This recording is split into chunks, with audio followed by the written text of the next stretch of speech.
Welcome to the only show about the system by people who lived it. I'm Lawrence Bartley. Short staffing has always been a problem at the facility that my loved one is at. Someone pulled their own teeth because there weren't enough staff. I had always believed I could change things from the inside. People are way more than the worst thing they have ever done. My father was so conditioned for prison. I mean, one time he said, motherfuckers think I'm crazy. He said, but I had fun in jail. All my friends was there.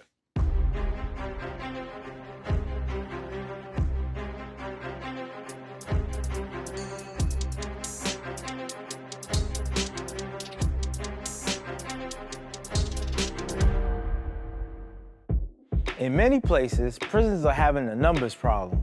The number of people inside is going up, while the number of staff is going down. And that's changing almost every part of life inside.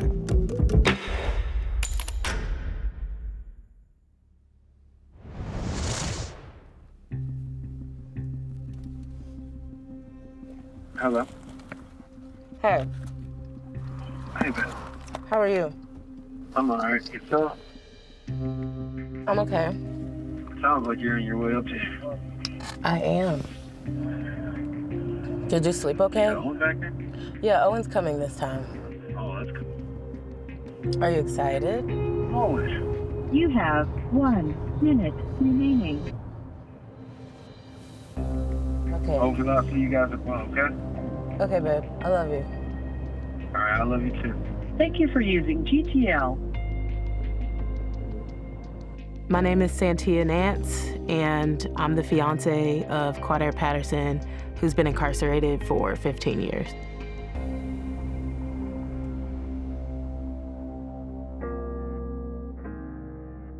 Falling in love with someone in prison, definitely very hard. Short staffing has always been a problem at the facility that my loved one is at. When there's short staff, then the phones don't come on, or guys aren't allowed to go to the kiosk and email with us. Prisons are built around security. So if you don't have enough correctional officers, you're not going to have people transported to get health care. You're not going to have people being able to get outside to get fresh air. You're talking about people's lives who are changed on basically every level you can think of. When was the last time you went to visit? I'm trying to remember. Was that about a couple months ago, maybe? Yeah. I know we were supposed to go one time, and then we didn't because it was canceled. Do you remember that? Yeah, I remember that. I was very sad because we didn't get to go in after a long time of not seeing him because, you know, it takes an hour to get down here. And we only come down here like barely. I think we're gonna be able to go today, though. We should be good, because Yay. I haven't heard anything, but I know he's gonna be happy to see you, because it's been a while. Me and Santia were forced to endure the unexpected visitation restriction, but this story is not uncommon. Guys, mothers, fathers, you know, that had been turned away. And, you know, it's really messed dudes up. The uncertainty of being able to have that visitation has made them a little more, you know, edgy. Since 2019, the number of people working in state prisons has dropped by about 10%. And that's significant when you think about what's also happened in the number of incarcerated people. And that number is now over 1 million people inside. So when you have too few staff for the number of people who are inside prison, you're setting yourself up for some potentially really big problems. We came across a case in Missouri where someone pulled their own teeth because they were unable to get to a dental appointment because there weren't enough staff. In Georgia, a dead body was left in a cell for days undiscovered because there weren't enough staff paying attention. Often we think about incarcerated people and their families and staff as being sort of on opposite sides of an issue. When it comes to short staffing, I think it's really interesting because in many ways, this is an issue that they're united around. When you're short-staffed in a prison, there's always that slight chance that you're not going to go home. Working multiple hours, multiple days a week, past your 8 hours, it could take a toll on your mental health and your physical health. You're not sleeping, you're drinking too much caffeine, you're not taking care of your basic needs. When you're working double shifts all the time, it takes a toll, not just you personally, but it takes a toll at home.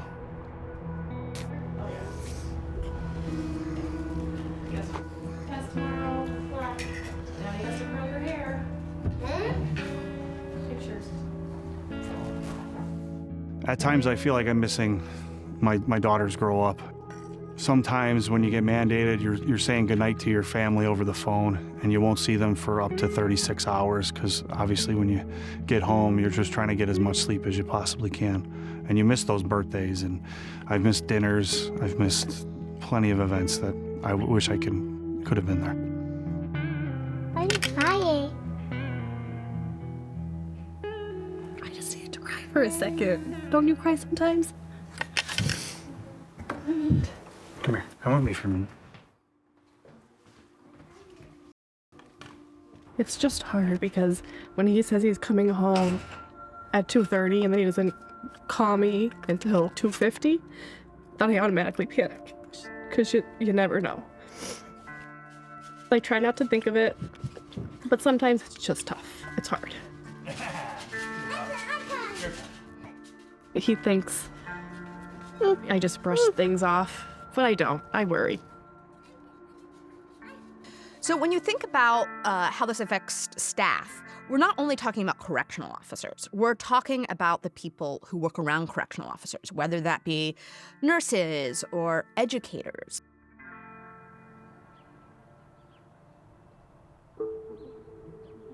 Chapter 13 notes, recovering from the war.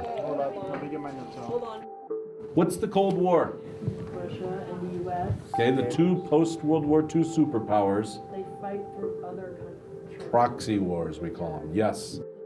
My name is Dr. Paul Brockman, and I am a teacher here at Salida High School, but formerly I was a teacher at the Buena Vista Correctional Facility up the road in Buena Vista, Colorado.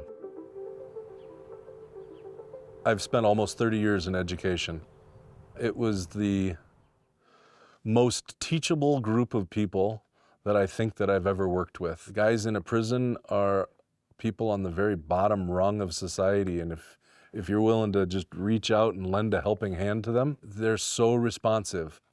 At the facility where I was working, they were getting to the point where they couldn't even make minimum staffing for the guards. They would shut down my classroom and just be like, hey, you're gonna be a prison guard until we say you're not anymore. And sometimes that would be 2 or 3 months that I would be then all of a sudden thrown in as a prison guard.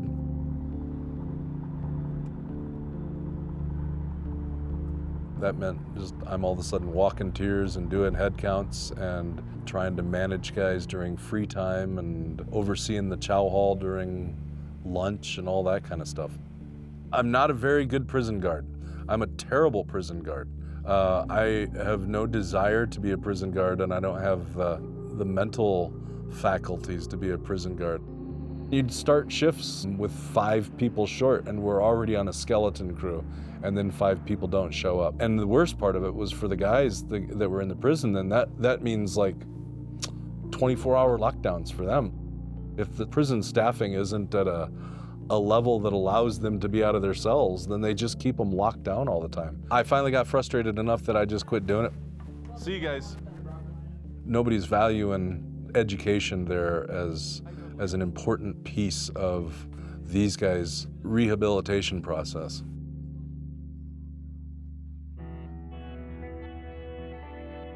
So I think there's sort of 2 buckets we think about when we look at solutions to this problem. The first one, and the one I think that is most obvious to people, is you increase staffing.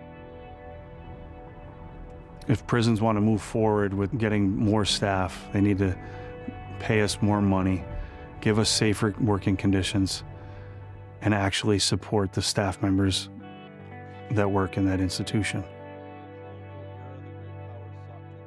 Prison guards are designed to keep people in a bubble, and teachers are designed to help people chase their dreams.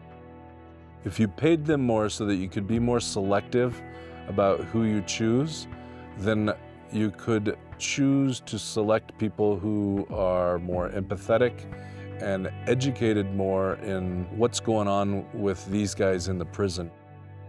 The other bucket that I think is essential that we talk about is you can decrease the number of people who are in prison, so you need fewer staff. Visitation is so important. Just having that contact with him to know he's real. How'd you feel when you saw him? I felt happy. Yeah? What about you? I felt great. People should care about the stress of the incarcerated population and the people that work there, because everybody in the United States is really 1 or 2 steps away from somebody who's incarcerated or somebody who works in the prisons. We are a country that kind of locks people up and throws away the key and really don't look back at who these people have become. Can you hear me? Yeah, I can hear you. When I was about in the car, I felt something on my neck, and then when I wiped it off, it was a ladybug. And me and Mom think that it's good luck for you. Absolutely. Because you should get out soon. Definitely good luck.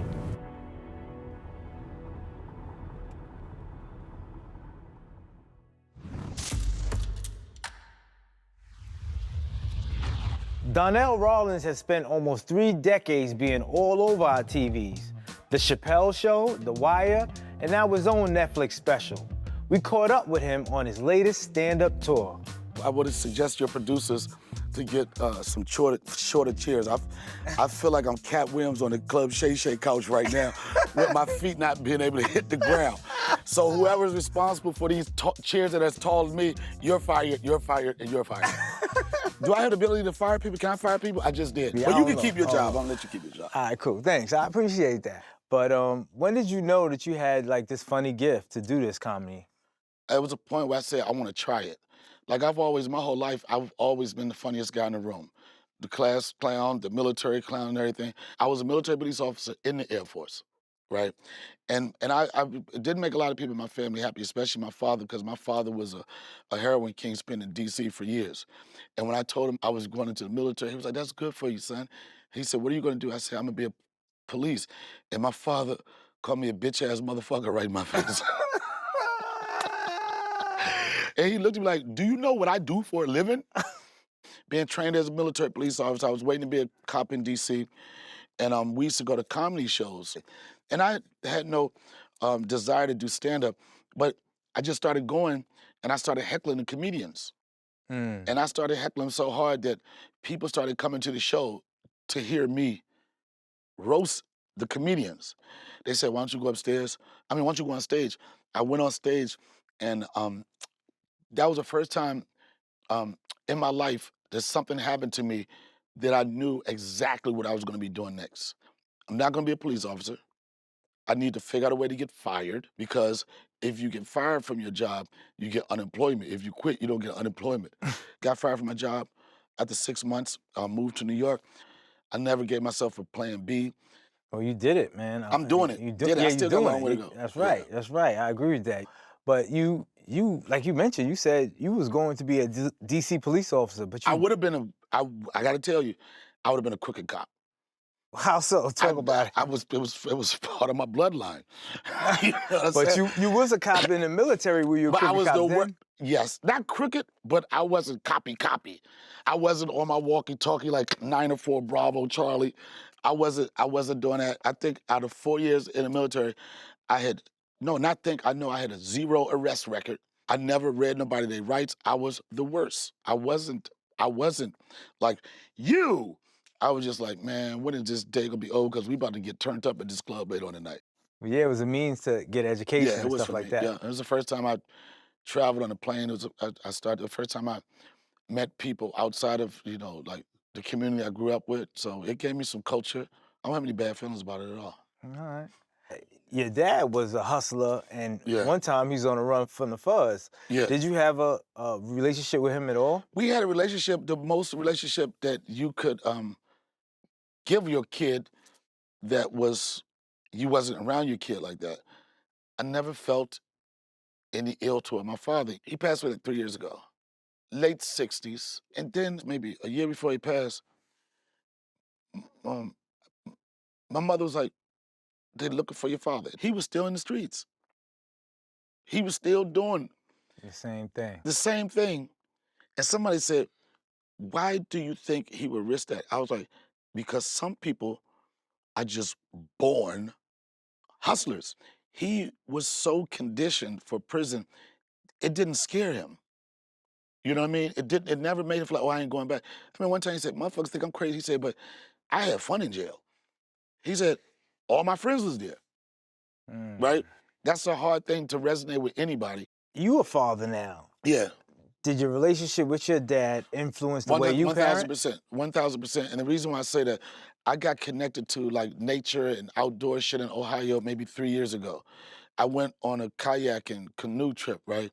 And it was the most peaceful thing I had ever done. I'm floating down the river. I'm smoking a joint. It's legal. I'm sorry. I'll pass it to y'all. Smoking a joint. And one of my friends, he pulls up beside me in another kayak. And he's like this, man.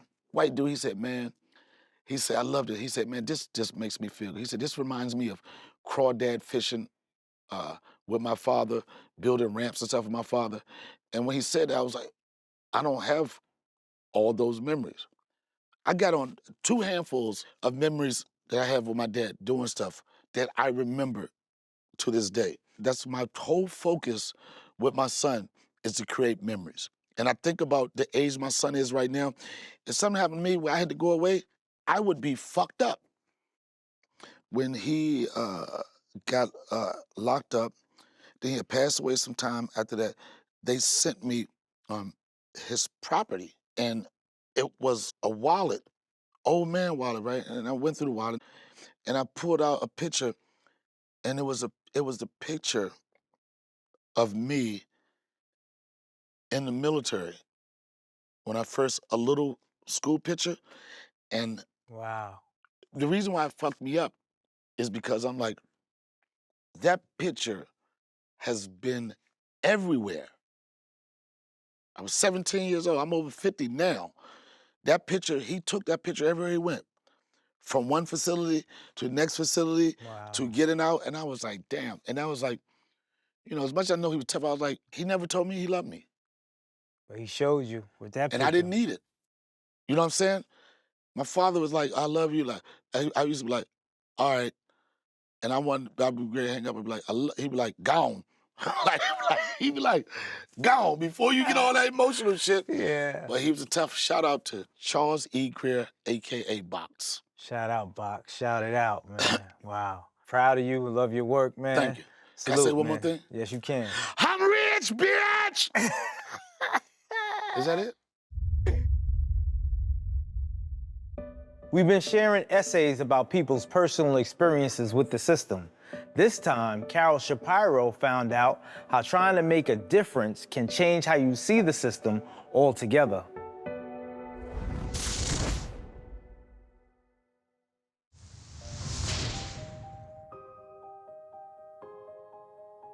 In 1970, I visited my first jail after my high school teacher told us about people being held on bail simply because they couldn't afford to pay it. I learned many inside were there for minor things, such as drug use. I remember thinking, I just met human beings, just like me. The visit gave me purpose. I eventually became an assistant commissioner at New York's Rikers Island Jail and also created a drug crisis center. I had always believed I could change things from the inside. When my colleagues suggested me for the New York State Parole Board, I said yes. I really didn't know what I was getting into. We'd drive hours and hours to parole offices all over the state just to sit behind a table for 12 hours doing video interviews with incarcerated people. Sometimes we could do 40 a day. I started to call it conveyor belt justice because you'd be busy preparing to lead the next interview instead of watching and listening closely to the one taking place. Then you might be writing an opinion during the next interview. And there was a lot of paperwork, prisoners' risk analysis scores, programs they completed, letters from victims, judges, and prosecutors. If the crime involved a police officer, the police union would gather hundreds of letters saying, "Do not release this person." We had to physically sign each victim impact statement. The files for the most heinous offenses, the one where the prisoner was denied parole umpteen times, were the worst. There were hundreds of pages, so you ended up relying on a top sheet summing up the case. The purpose of parole is not to focus on a static event. That is the purpose of sentencing. My colleagues also heavily considered the role of the victims in their decisions. Our country needs a better system to address the harms that victims and their families face. We need a process to help them heal. After a while, I realized I was dissenting more than agreeing with my colleagues. It's really hard when you're always against everybody else. Often I'd go into the bathroom to cry, upset because my colleagues didn't recognize that a person had transformed and deserved to go home. I just couldn't make a difference in the way I thought I could. I made it through 2 years of a 5-year term. When you look through a file and really listen to somebody, that's when you learn what they've done to try and improve themselves. People are way more than the worst thing they have ever done.